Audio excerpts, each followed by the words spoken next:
Hello everyone, welcome back to another video. Today I will show you how to get tweaked Snapchat on Android.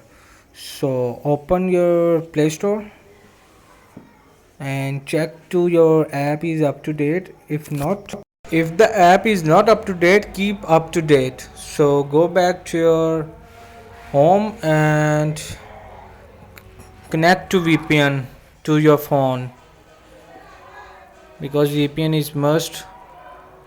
So go to your Google and click to Snapchat Sport. Okay, so my account is submit a request. Okay, my account is locked.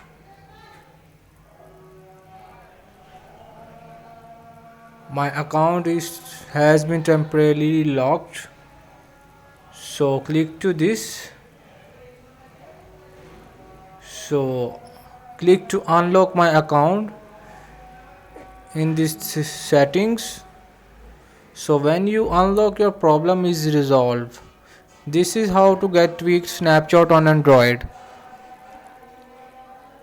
Hope this video helped you. Please don't forget to like and subscribe.